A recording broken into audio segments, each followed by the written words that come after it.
कृष्ण में अति प्रिय माता पिताओं, भाइयों बहनों एवं बच्चों, हमारे लिए कल एक दुखित समाचार मिला था।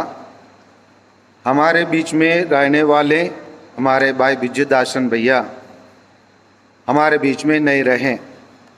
जैसे मैं संक्षेप में मिसा की शुरुआत में बताया, उनको फूड पॉइजनिंग के कारण उनको मल्टी ऑर्गन फेलियर हुआ, जिस कारणवश उनको मृत्यु हो गया। ये अधिकांश लोग जो शक्कर की बीमारी से डायबिटीज रहते हैं, उनके लिए ये इस प्रकार के मृत्यु आ सकते हैं।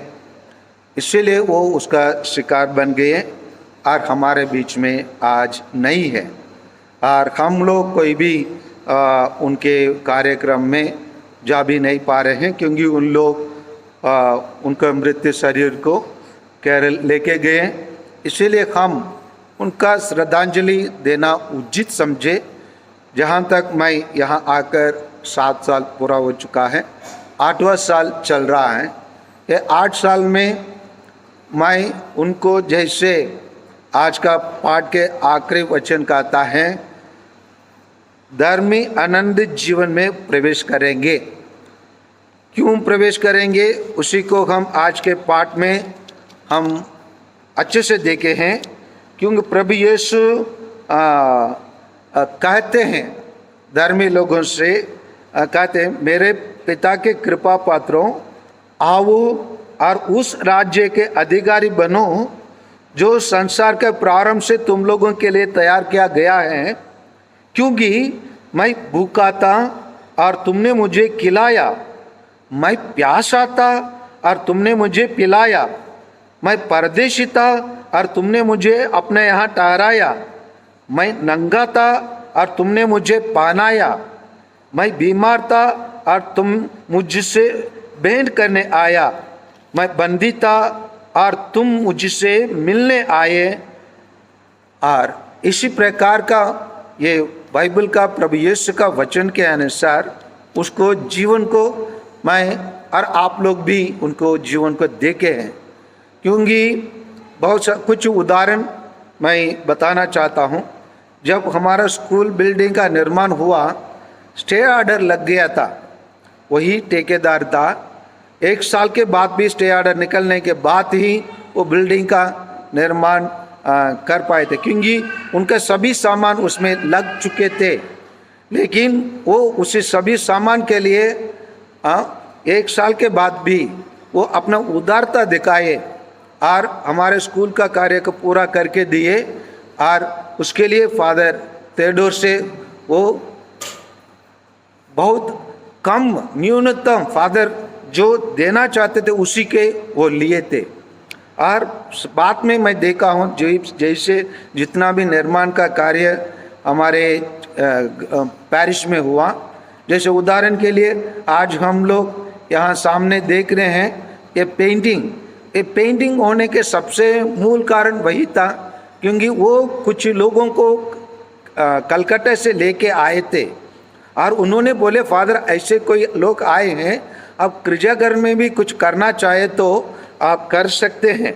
तो इसीलिए मैं पूछा, इसके लिए लागत बहुत लगेंगे भाई भैया। वो बोले मैं कुछ दूंगा, पैरिश लोग से अब कलेक्शन करिए। लगभग 95,000 रुपीज़ यहाँ और सामने वाले और स्कूल को मोनो बनाने में लगा। उसमें वो 20,000 अपने तरफ से दिए। उसी प्रकार जब हम ग्रोटो को, पहले वाला पुराना ग्रोटो को डिमोलिश करके नया ग्रोटो को हम यहाँ साइड में करने के लिए प्रयास किए, उसी में भी, और वो तो नहीं है, और अभी 15 अगस्त को हम लोग प्रोग्राम अंड करने में, आखिरी प्रोग्राम उनके ही जरी में रखे थे, वही थे मुख्य अतिथि। वह बच्चों के लिए और टीचर लोगों के लिए भी अपना उदारता दिखाए। मैं उनमें 2 चीज़ देखा, उदारता एक तरफ रहा और उनका राजनीतिक जीवन एक तरफ रहा। भले उसमें 2 चीज़ मैं कमी के रूप में देखा, उसको मैं इसलिए बता रहा हूँ, आगे उसके बारे में बताऊंगा। एक चीज़, वो बहुत चर्च कम आते थे लेकिन कम आते तो है, लेकिन वो अपने काम के कारण नहीं आते थे, लेकिन वो अपने मिसेस को रेगुलर चर्च भेजते थे। अगर वो ईश्वर पर विश्वास करने वाला व्यक्ति ना होता, अपने मिसेस को जरूर नहीं भेजते थे और गिरजाघर का कोई भी कार्य में वो मदद नहीं करते थे। दूसरा है, वो उसका बोलने का आदत कम था। जब पहले बार वो चुनाव जीत के आया, बहुत सारे राजनेता लोग आए थे और उनको मौका मिला कुछ बोलने के लिए। वो केवल मात्र 2 शब्द बोल के बैठ गए थे। इतना ही वो बोल पाए, मैं जो वादा किया हूँ उसके निभाऊंगा, बस इतना ही वो भाषण दिया और अन्य कुछ वो ज़्यादा बोल नहीं पाए, क्योंकि वो उसको बोलने का जैसे मैं गंडे पर बोल सकता हूँ, लेकिन उनके लिए ऐसे नहीं था। केवल 2 शब्दों से वो अपना राजनीतिक 2 बार वो ये नगर पंचायत के अध्यक्ष बने। पहले बार बना, उसको बहुत कष्ट को सामना करना पड़ा, जेल भी गए वो, उनको झूठे आरोप लगा कर उसको जेल में भी डाल दिए थे। लेकिन वो सब चीज़ में वो मतलब सफलता प्राप्त किए और एक प्रकार हम क्या बोल सकते हैं, हमारे ईसाई समुदाय के लिए एक साक्षी का जीवन वो जिए थे। नहीं तो सोचिए, वो केरल के आदमी थे, जरी में 10 परिवार भी नहीं होंगे केरल से, लेकिन परंतु केरल के एक आदमी दक्षिण भारत से आकर यहाँ आम चुनाव में और जीत के आना आसान बात नहीं होता, जब तक वो आदमी के अंदर कुछ विशिष्ट गुणों नहीं होता, अच्छे संपर्क करने के गुणों नहीं होते। और इतने सारे लोगों से संपर्क करके लोकल चुनाव जीतना बहुत आसान बात नहीं। लोकल चुनाव में लोकल व्यक्ति को लोग चुनते हैं, लेकिन अकेले हमारे समुदाय के लोग बहुत कम रहने के बावजूद भी वो जीत कर आ सकते हैं।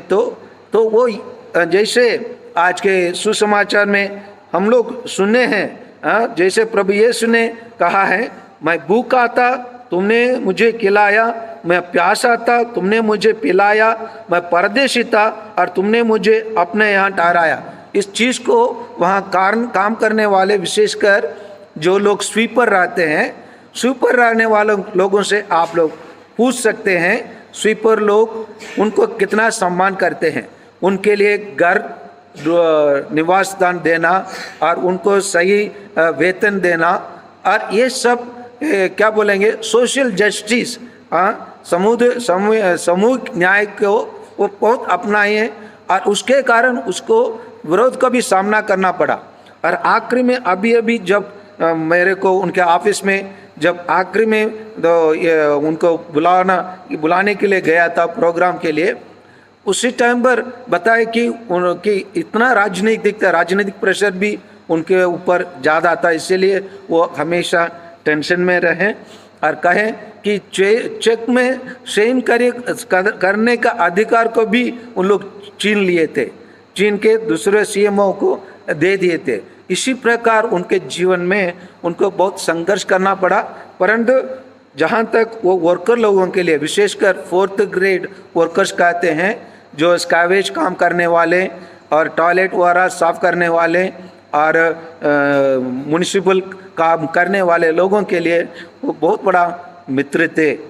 तो इसी प्रकार हम बहुत कुछ उनके बारे में कह सकते हैं, लेकिन ईश्वर उनको अपने आप बुला लिया है। आइए हम उनके आत्मा शांति के लिए प्रार्थना करें, ताकि ईश्वर उनको अपने स्वर्ग धाम में उनके एक मुख्य स्थान प्रदान करें। और जिस प्रकार प्रभु यीशु ने यहाँ बताया, मेरे पुत्र के कृपा पत्र आओ और उस राज्य के अधिकारी बनो, मेरे विश्वास है वो जरूर वो कृपा पात्र बने और उनके राज्य में निवास किए और धर्मी आनंद जीवन में प्रवेश करेंगे। प्रभु यीशु ने कहा है, भैया भी आनंद जीवन में प्रवेश कर चुके हैं, ये मेरा विश्वास है। मैं जान रहा हूँ आप लोग भी ये विश्वास उनके बारे में रखे हैं, समझ रहा हूँ जरूर हम उनके लिए अनंत जीवन मिले होंगे। हम निशा दीदी के लिए हम जरूर प्रार्थना करेंगे। मेरे से, मैं जैसे विदेश में था उसी टाइम पर भी वो फ़ोन की थी, लेकिन मैं जब पूछने के टाइम पर बहुत रोने लगे, इसी कारण से उनको मैं ज़्यादा बोल नहीं पाया। और परसों के दिन भी मैं हाल चाल पूछने के लिए फ़ोन किया था, उसी टाइम पर वो बोल रहे एक बार केवल आंख खोले फादर, प्रार्थना करने के लिए बोलिए। इसलिए मैं आप लोगों को मैसेज किया था सब लोगों के लिए। और ईश्वर हमारी प्रार्थना को उसको मृत्यु के द्वारा ग्रहण किया है, ताकि उनके पापों को क्षमा प्रदान करने के लिए और स्वर्ग में उनको प्रवेश करने के लिए, आनंद जीवन प्रदान प्राप्त करने के लिए जरूर हमारी प्रार्थना नष्ट नहीं होंगे, क्योंकि ईश्वर हमारी प्रार्थना को सुनता है। जरूर सुनकर उनको आनंद जीवन प्रदान किए होंगे। आइए हम निशा दीदी के लिए भी हम प्रार्थना करते रहें, उनके 2 बच्चों के लिए भी हम प्रार्थना करते रहें। आमीन।